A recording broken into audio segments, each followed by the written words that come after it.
So here we have Victor. He's the co-founder of Wacamo, where he envisions to empower data using Iceberg and Lakekeeper. So he has a lot been into open source data platforms, advocating for it, and also talking a lot more about catalogs and icebergs in a lot of events as well. So I have known him from an event from Data Council, and here we are doing a session together. So I'm really looking forward to it, Victor. The stage is yours. You can introduce yourself, Wacamo, and the topic that we're going to speak today as well. Thank you so much. Absolutely. Yeah, Harsha, thank you so much for preparation, for inviting me, and I'm very glad to be here, guys. I'm super surprised that so many people are just kind of very enthusiastic about, well, you can call it a very boring topic, like a data infrastructure, like you're going very down, and then it's kind of in a machinery. But I'm glad to have everyone here. And I would probably start with just showing my slides, and then I prepared some demo as well. So guys, feel free just to write your questions here in the chat. And just to let you know, I don't see chat, but I think Harsha is going to support me and going to ask, well, Abs- kind of ask the question. Yeah. So let Absolutely. I'm me just just. here. Yeah, I'll just leave the stage for you, Victor, but I'm just here. You can just call my name to if you have any doubt or something. Absolutely. Okay, guys. So I hope you can see my screen now, and we will just dive in a couple of slides, and we will talk about Iceberg and Lakekeeper and what is Lakekeeper, why Lakekeeper, what is the REST catalog, and maybe some words about Vacamo. So and I would love to give you some kind of perspective. What is next? Well, Vacamo, it's a classical corporation from Delaware with HQ in San Francisco, a Silicon Valley-based company, and we started to build Lakekeeper as a REST catalog, and I will give you in a second more details about that. But the first thing what I would love to start with is open source. And as Harsha told you, like I'm advocating for open source, and maybe it's usually I do run a poll, but maybe you can just write in the chat. A, if you use open source, B, if you contribute to open source, and C, if you all on a proprietary solution at the moment. It would be really nice to understand. So A, if you use open source, B, if you contribute to open source, and C, if you just use proprietary solution. Because, if why I'm just trying to give you more like a motivational speech, why to use open source and why to contribute to open source. If you look at the last couple of years, and especially Apache-iceberg, is a very interesting technology, but it's open source, started by Netflix and created a huge wave in the data analytics. And you can call it like a revolutionary type of technology, what we've got here. And therefore, I'm just trying to say to everyone, go and try it out and give a feedback to someone who have written some piece of open source. So it's not just about writing code, which might be very hard. And if you go to some projects that are very mature and it's super hard to get in, but you can just go and try something out. You can improve the documentation. You can actually go and give a simple start to a project to help to drive the adoption and awareness of that project. And that's the whole idea about open source, which is going to help all of us to be more disruptive, innovative, and actually go in the future and have way better technology, which actually can serve our needs. Yeah, and like Harsha had already introduction of myself. So my name is Viktor, co-founder of Vacamo, creator of Lakekeeper. And if you have any questions after the session, feel free to write me an email or connect to me over LinkedIn. I'm happy to chat with you about lake houses, iceberg, and how to move to iceberg and what's role of metadata around iceberg is. So feel free to do that. And well, I was talking about the open source. Lakekeeper is open source Apache-based Apache 2.0 project, and it's a catalog for Apache Iceberg tables. And here is a GitHub link or QR code, so feel free to scan it and check it out. Give us a feedback. We are really love to have a feedback. At the moment, we have a lot of downloads of Lakekeeper. So therefore, you're more than welcome to contribute or just give us a star. That would be awesome. Uh, well, before jumping into the details about like, okay, here we an iceberg and is a REST catalog, let's probably understand how we got to that situation. And what I would love to show you is like, okay, the journey from back in the days when we've been using data warehouse. Old good days with Oracle and Teradata and all that interesting technologies, Greenplum based on Postgres. And that was a very good technology that can serve well, some sort of enterprise data. So you have your ERP system, and then you're offloading that, and you're building your enterprise reporting, which will go to a regulatory or whatsoever. Unfortunately, it was not sufficient for the internet time of data. So what happened, we've got all that click streams and IoT data and unstructured data, semi-structured data, and the warehouse, data warehouse was not the best place to store that data. So it's why the community, open source community, created a big data system such as Hadoop, Spark, and Hive was kind of like the catalog for that systems, allowed us to create a fast state in front of a file-based structure like Parquet or C, JSON, Avro, and then we could actually go and use that as a table. Well, the data warehouse community was not sleeping. They kind of started to innovate, and they said, okay, we know the limitation of a classical data warehouse, so it's like a monolith, hard to scale, and especially hard to go and put that in a cloud. And therefore, we've got new players for the cloud data warehouse, Amazon Redshift, and probably the most kind of well-known is a Snowflake.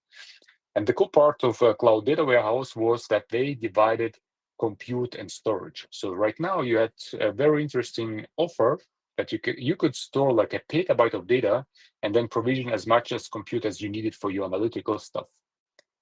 And the second thing is it was like click of a button to get that up and running in the cloud. So it was super easy and frictionless experience for the customer. It's why Snowflake got so popular and so successful company. Well, similar was on a big data side. So we've got data lakes. We've got our Parquet, Arrow, we've got Trino, Starburst, and the object storages arises like Amazon S3. Databricks, probably the most prominent company here, and allowed us to play with the data and do some machine learning, AI, and analytics at the end. But still, the limitation was on a data lake that you have files, you don't have a table. That was super hard to go and make a transaction. So like you just want to delete something. Where on a cloud data warehouse it was easy, but it was well still very expensive and very kind of rigid and bureaucratic. So data lake came actually with a concept. Let's kind of create a combination where you have the benefits from cloud data warehouse, like transactions, schema, evolution, time travel, and the benefits from a data lake where you could go and store as much as you want. You could store like petabytes or exabytes of information for a very cheap price. And the name of that system was Lakehouse. So that the whole idea of Lakehouse, just to combine the benefits from a data warehouse and a data lake. And the basis or like the foundation of a Lakehouse was open table format, apache-iceberg, Delta Lake, maybe Hoodie is kind of known as well. But in 2025, if you will look at the current situation, that Iceberg is the most prominent and used format. And still, there are different formats, but I'm going to just talk about Iceberg because, from my conviction, is that Iceberg is the most best positioned format to build a lakehouse. And the cool part is about Iceberg is that it's not just a bunch of files stored on Amazon S3. You have a piece which we call a catalog. It's probably unfortunate name, so it's not a catalog what you know from Alation or Colibra or like Atlas. It's a very technical component, and you can compare that from a database like information schema. So in order to create an Iceberg table, you need to talk to a catalog or metastore or information schema, and that will help you to create a table. So let's maybe just for a second jump in a lakehouse architecture and see how all things play together. So first of all, we still have data producers and data consumers, well-known SAP, Oracle, Salesforce, and so on and so forth. And from a data producer, you have like ETL, ELT, CDC, streaming, batching, all the different mechanisms how to offload data from the operational system to analytical system. And then you have a data consumers. They might be analysts, scientists who will use like a Power BI, Tableau, or Jupyter Notebook. And what they will probably do, they're going to scan that analytical system. And now we have a new one, Lakehouse. And in a lakehouse, you have two types of compute. So the first one is a write compute, like a classical Spark or modern OLake, which allows you to CDC from your Postgres, from your Mongo, directly to the lakehouse to the modern format like Iceberg. And from a read compute, again, you can use something like Snowflake or Starrocks, DuckDB, very, very popular at the moment. So on a single node, just run and then read the data. And Lakehouse will have additional component storage. So you need to think about like, okay, where Iceberg table is going to be stored, and it can be somewhere in your Amazon S3, but you can use something on-prem. So if you have like Dell, Minayo, or whatever storage, it can be used as well. And here exactly is going to be stored Iceberg table. But as I said, the component which is missing that write and read compute and storage can actually work, you need this piece of Nexus type of software, which is a catalog. And this is exactly what Wacom created. So it's a name Lakekeeper apache-iceberg catalog. And we're going to dive in catalogs just to see why catalog matters. And the interesting part, because catalog now supports the standard REST specification of Iceberg. So suddenly all of different tools like Spark, OLake, Snowflake, DuckDB can actually go and read that data format. And you see that Iceberg now is like independent component inside of your analytical architecture, which means you're not really dependent on a single platform as like what you know from previous days where you had like your Databricks, your Snowflake, and then you try to kind of like get everything inside of one single technology, which was very, very hard. Now, as you can see, like, okay, I've got this specific use case where I can use OLake because I would like to CDC data. You can just take OLake and you will write Iceberg table. And at the same time, you can go and say, okay, now I can use Snowflake to read the data which stored in the Iceberg. So you're not dependent on a computer anymore. So you can pick the best for your use case. So, and the role of Apache Iceberg is quite crucial from a catalog perspective. So first of all, data is independent, but in order to create Apache Iceberg table, so if you run this SQL statement create table or alter table, your compute will go to catalog and say, and it will ask catalog, I would like to create that table. Where exactly can I do that? And catalog will tell that compute, yeah, you can go to this S3 storage, and that's actually the path where you can create your table. And that's the first kind of a duty of a catalog, to have this life cycle of a table, and it can be create, alter, drop table. But the second part is interesting because your compute will additional ask, okay, can I actually do that? So you have the access governance, which is managed by catalog, because at the end of the day, you will have all the different tools. You will have like OLake, Spark, Python to write data, and you will have like Trino, DuckDB to read the data. So you as a CISO or your colleagues in security will probably go and ask you, okay, we need a central place where we can say that I can actually read or I can write to a table, and that's the place where you can use catalog for. And now is kind of like an additional information, as you can see, that catalog manages only metadata, and your compute after the authorization will go directly to storage and write the old good known per key file. So it's why we don't have a bottleneck on a catalog, because catalog is not in charge of writing the data. So your compute, OLake will go and write a per key file, and if file is written, OLake will just send a commit to catalog, and update the current snapshot, and catalog will know exactly, okay, now the current snapshot and then state of the table is in specific Parquet files. And if Trino will just go now to catalog and say, okay, I would like to read the new table, catalog will tell Trino, okay, you need to read the Parquet file 1, 2, and 5, and Parquet file 3 and 4 are not up to date anymore, don't read that anymore. So having that situation, as I mentioned before, where we have catalog, and catalog is in charge of life cycle and maintenance of the table. Catalog is in charge of fine-grained access control, and there is one new feature which we develop exclusively in Lakekeeper is computational governance, and we'll just touch that in a second.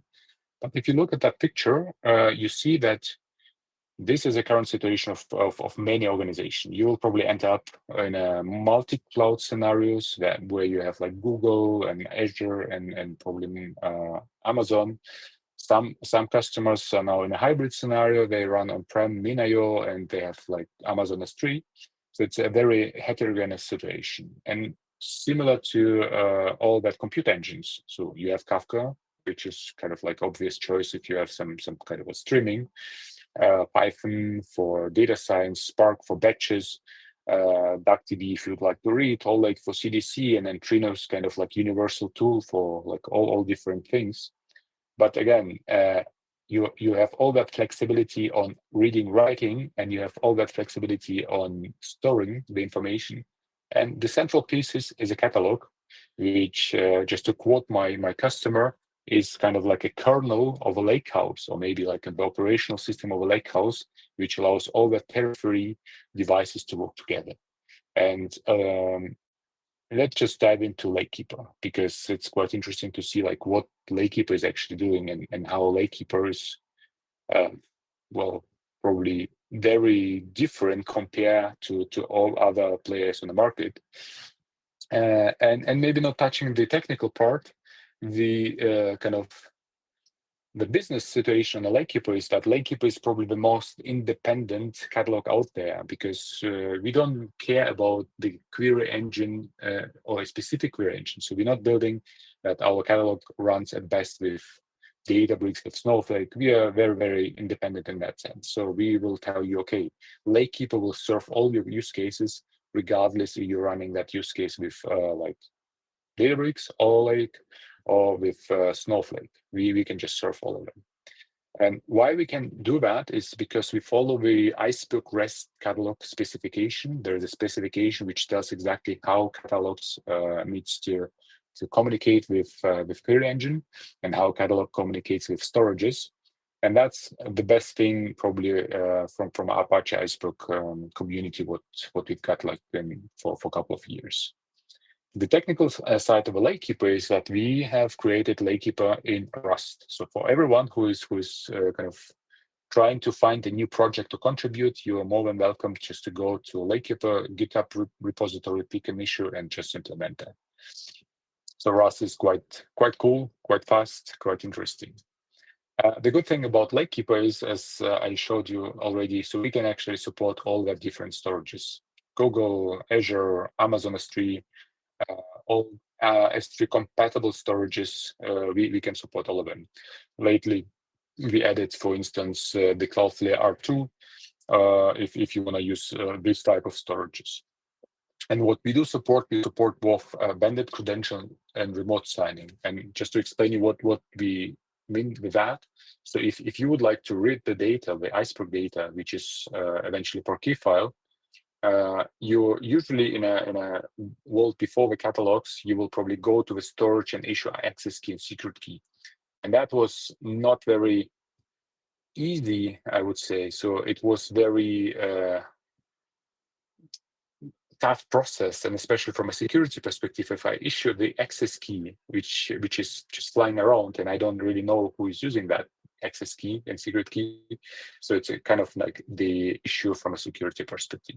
So to solve this problem, now you will connect to the catalog, Lakekeeper. You will use the standard OAuth, which is connecting to your IDP, like Keycloak, Entra ID, Okta, where Lakekeeper is able just to authenticate.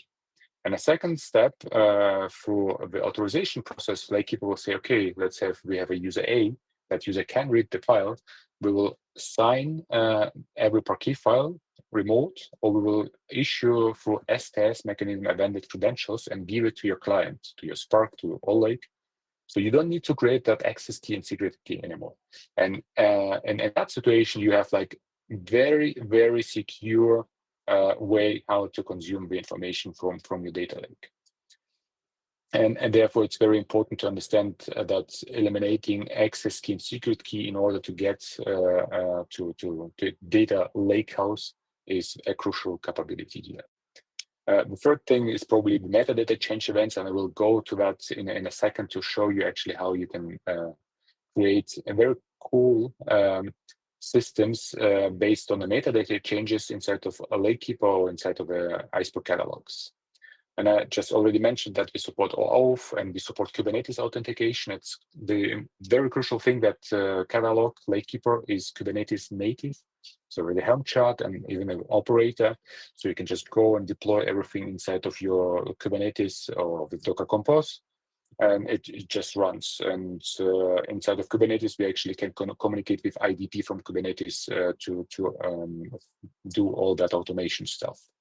Super easy to use. We're trying to eliminate all frictions. We provide UI, single binary, Helm, Docker. And in case if you will tell me like, oh, I missed something, Lakekeeper is very modular and extendable. So right now we support that with OpenFGA, which is a very cool new system based on Google Zanzibar paper for relational-based access control, which is a superset from airbag, ABAC, all that different bugs. And in addition, what we added is the open policy agent support, and especially in Trino, now you can use in the multi-user format, and I will demo that in a second. And just to wrap it up here on that slide, Lakekeeper is licensed under Apache 2.0, so you can just go and use it for whatever purposes. But please give us any feedback, because we need just to learn how you use it, what are the use cases, and do we need to improve anything. Yeah, the next big thing, what you need to consider is, which is not really solved issue, is how to maintain the table. Because what you will have, you will write to the table occasionally or like every 5 minutes, and you will end up with a huge amount of Parquet files and a lot of snapshots and so on. And that's something what need to be done. And we work inside of Lakekeeper to provide that capability. So in order to keep everything in shape on metadata, but as well for compaction for your Parquet files, because there are two issues. Let's assume you have, after 2 weeks, 100,000 of small Parquet files, and you're on Amazon S3. So every get and every list costs you money. And in addition, the I/O, because you need to go to every file to understand like what's going on in that file. Do I need to read that file for my select? Again, it will cost you a lot of resources. So in order to avoid that problem, you will eventually need to go and rewrite the small Parquet files. Let's say you have that 100,000 1MB files to a bigger one, which can be 265, something like this. So you will just eliminate that amount of files. So you will get like a couple of thousands. And in that situation, you will save money, you will save resources, your analytics will get way more faster. So maintenance is a crucial thing. And here we are, well, everyone who is around Rust with data fusion, more than welcome to join forces to build that inside of apache-iceberg, and especially on Iceberg Rust.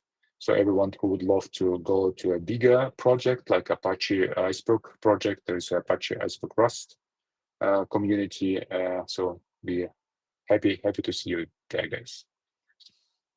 So let's just jump to the fine-grained access control. And here is like catalog. And that catalog is installed on Kubernetes, where Kubernetes just automate everything to run that catalog. And then we have a general compute, which is used, for instance, for CDC data to Iceberg. And that general compute will use the classical client ID, client secret to authenticate, and then the authorization can be done inside of Lakekeeper. So no problem at all. The quite interesting question is about the Trino. as a multi-user engine, which we will call a trusted compute. And Trino will connect to Lakekeeper with a same technical user, client ID, and secret. But behind Trino, we have maybe 100, maybe 1,000 different users, and we need to distinguish that user A, let's call Peter, is administrator, and Peter can read all the data. But then we have a user Anna, and Anna should not read something because we would love to have this type of authorization here. And to achieve that, we created a so-called open policy agent bridge. And because inside of Lakekeeper, we have OpenFGA, which is a module. And in that module, we actually store the tuples where we have okay, we have user and they have object like customer table. And when we have a privilege, can read. And Open Policy Agent helped us to understand that this user is Peter or Anna, and then we can act accordingly to that policy. So I would probably go directly to the demo and show you how that works. And for that purposes, well, let me just find the proper, yeah. So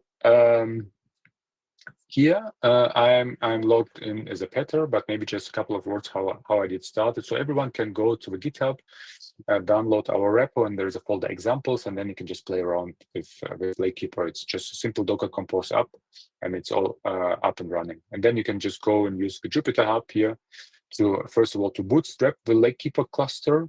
And second one, we need to create a warehouse inside of Lakekeeper, and you can see exactly what is going on here. By the way, we use Minio. And finally, what I'm creating a catalog inside of Trino, and that catalog will be used by Trino to read the data and write to the cluster. And here's user Peter. And if I will just run here the query, it needs just to authenticate myself, and let me just run me as a Peter. And the password is super safe iceberg. And authentication succeeded. If we will go, we will see that we can read the table. So now what I would like to do, I would like actually to run that query as an Anna. And for that purposes, I will start just in private browser, just to simulate like a second computer. And here I will run the same query on the same table. And you can see that we got permission denied. So Anna can say, okay, let me go to Lakekeeper, which runs here on this local host in my case, log in to Lakekeeper as Anna, iceberg. And we see no permission. So Anna will just copy the ID and send it to Peter. So now let's go to Peter, and Peter will log in. Oh, let me log out. Log in here to Lakekeeper. Here's the UI of Lakekeeper. Let's just go to warehouses, and then we have our demo warehouse based on Minio. And inside we have the namespace finance, and then we have the tables. And in that table we have products and revenue. So let's go to the products and to permission and run permission to Anna. Let's search by ID. Anna, select, save. So now Anna has a select. Let's go back to Anna and check status. Oh, look, Anna got the access to Lakekeeper. And let's just run the same query again. And as you can see, we got the access to the products.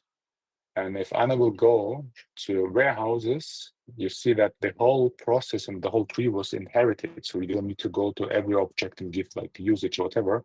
You will see that we have now access to products, but not to the second table, which we had here in finance schema, the revenue.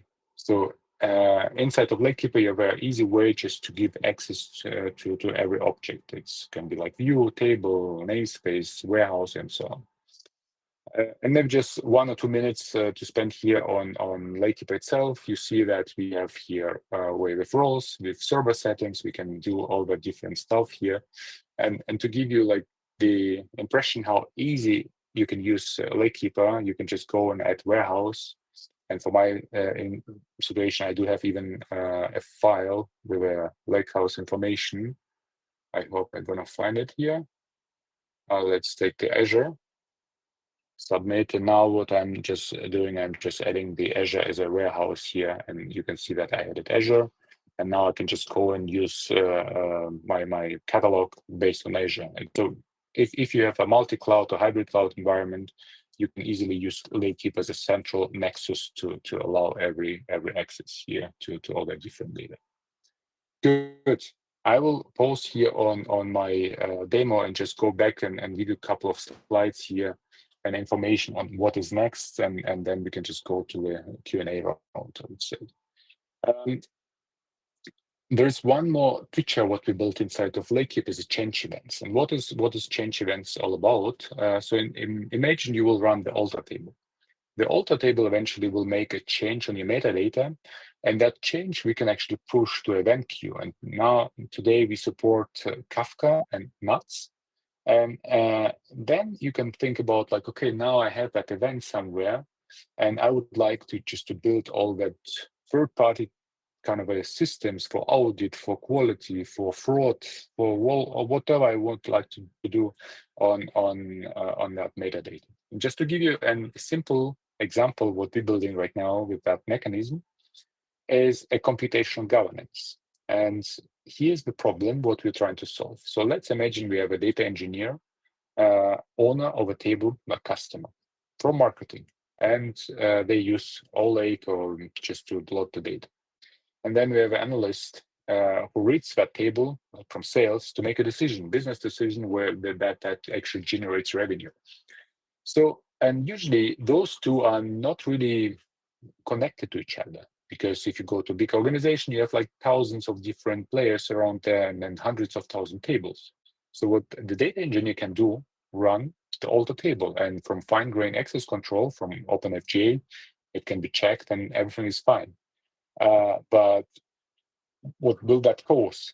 Well, usually because data engineer has no idea who is using that data for what purposes, the analyst's report will be not usable anymore. You know, like you will get on Monday in the morning, you will run your report, you don't get any number, so you cannot go to your boss and you cannot explain like, are you investing that customer, are you doing that business decision or not? So it's a very bad kind of type of feeling, right? And this is a huge problem. So if you talk like to either to engineers, so they don't know like, oh, can we delete that table? We don't know. We just spend so much time, resources, and storage and costs. And that's the same dilemma on engineering side. On the analyst side, well, I'm not sure that my report will be in place at the moment when I need that. So to solve this problem, we did a development of a data contract engine. In that data contract engine, we have well, and kind of a collection of SLOs. So the data contract is not just a wiki entry somewhere, but it's going to be a computational unit with SLO, and one of SLO is stable schema. So what Lakekeeper is going to do is going to, after the check of fine-grained access control, Lakekeeper will go and check on the contract side. And we'll ask, oh, do we have here something? And we'll see, okay, that the analyst and engineer have a relationship. And inside of that relationship, there is an SLO stable schema. So Lakekeeper will enforce that relationship. And in that situation, the engineer will get a conflict. So you cannot change, you cannot break that table. But what you can do, you can actually go and churn the contract, and you can give the analyst like 7-day grace period. You need to adjust to the new schema. Think about like that, how to achieve this. And that is a quite interesting situation, because now we can do through a computational governance, as my co-founder Christian says, we can create an unbreakable lakehouse, because you know, like that is a huge problem on a consumption side. How to keep data and all that reports unbreakable. And if you think just for a second how to extend this part, so you can think about like a quality targets, about ownership. You know, like it's a kind of interesting example on the ownership. We have a table, and table belongs to Jon Snow. Oh, we'd love to make a change. Let's go and ask John about that change. Well, John has left company for 1 year. And that's kind of like a daily situation on engineering side. So that's something what we would like just to avoid in the future. And especially looking into the future and AI agents, imagine we don't have humans here anymore.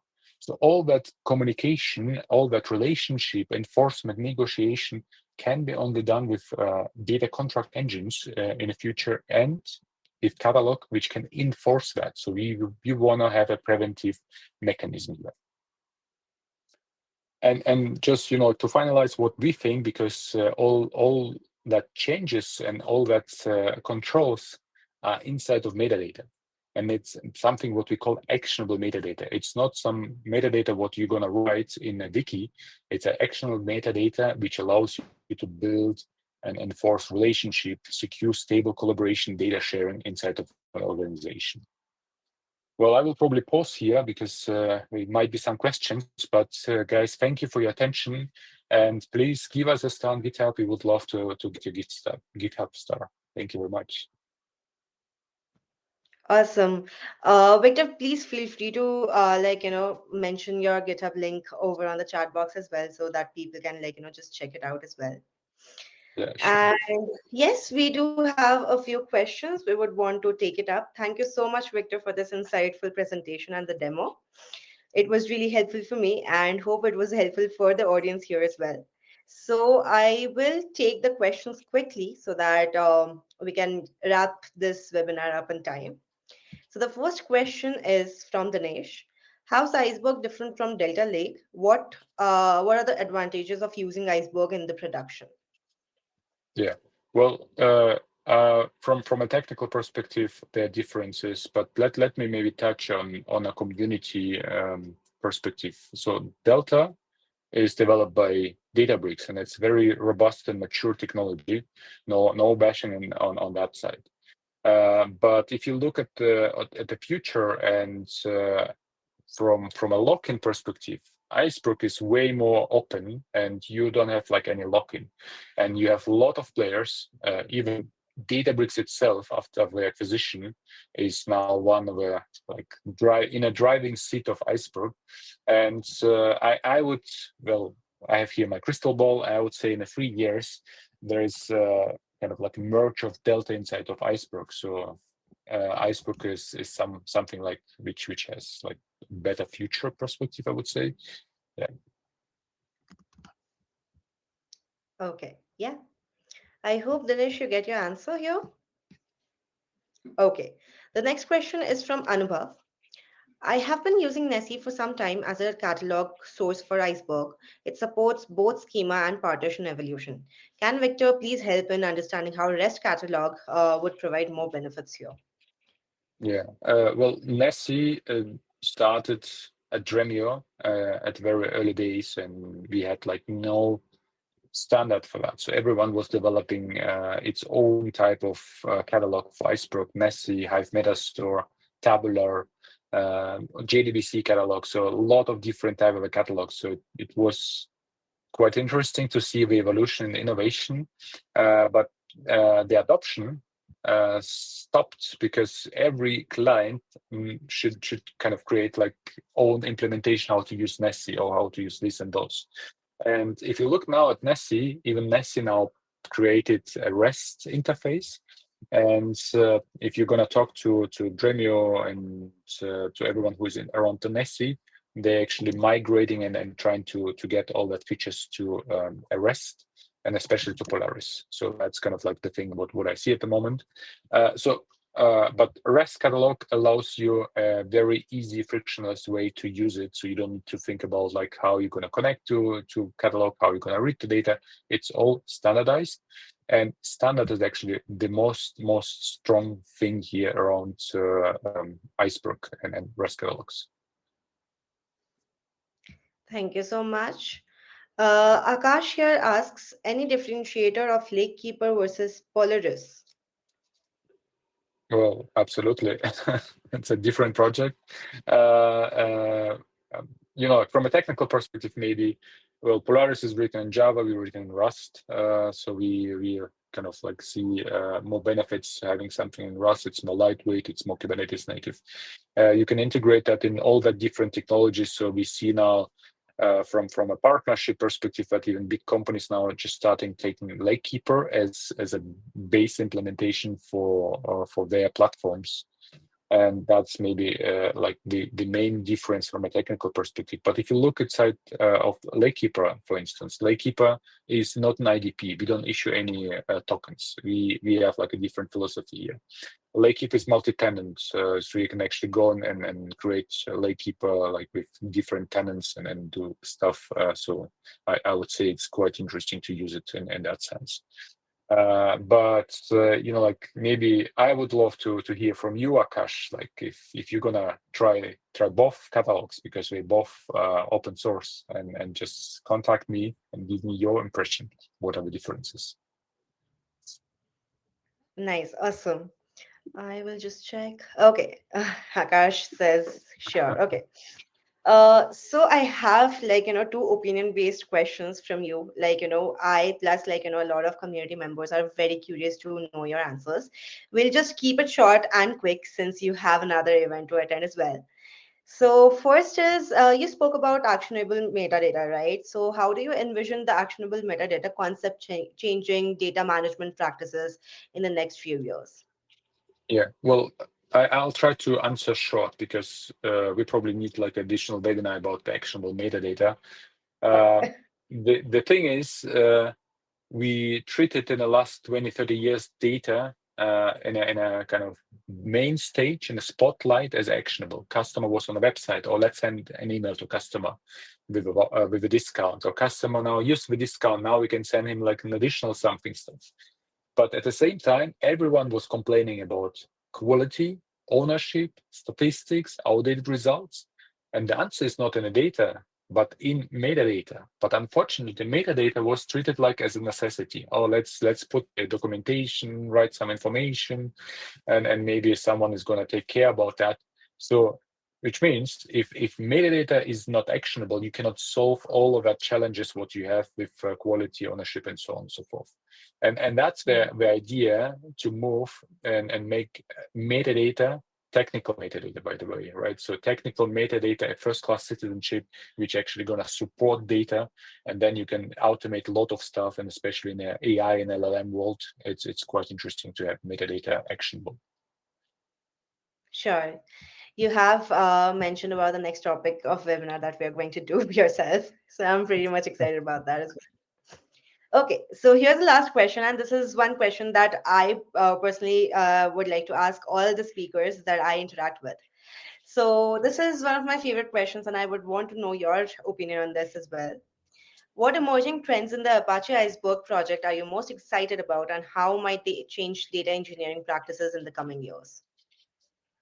Well, there is a new one, and Christian, my co-founder, is actually direct active on this one. Is about to get the federation, because we live in a distributed world on technology and on organization. And I truly believe, and that's kind of like the reality, that we're not going to get a single catalog for a whole company. We're going to get like, okay, the marketing uses Unity and sales use Polaris, and then someone uses Gravitino and so on and so forth. But saying that, you need still govern the whole stuff, and that means you need a catalog which will at least collect the information, but at best that catalog can even push without authorization to all of that catalog. So the CISO is in like able to manage the data governance, data access governance.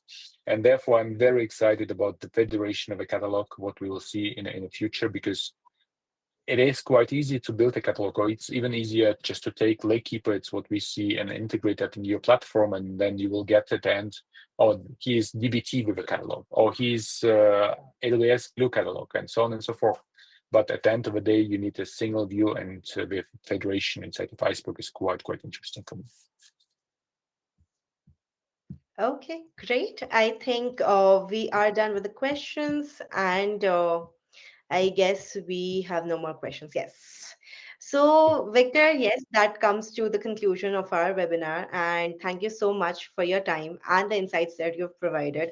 It was extremely helpful for me. And of course, it has to be helpful for the audience who have joined us as well. The engagement has been really crazy out here. People has been talking about the things and the content that you have been spoken about. So that's great. I will just take 1 minute to also just tell about OLake. You have mentioned about us, so I don't need to introduce it again. But I'll just mention the community link over the on the chat box so that if anyone would want to join and be a part of this open source platform, feel free to do so. And yes, I mean, thank you so much for your time, and we'll see you again, Victor, in our next webinar. Super, guys. Thank you again for the invitation and for everyone support open source, guys. Yes, likewise. And all the best for your next event. See you soon again. Bye bye. Bye. Have a great evening ahead. Bye.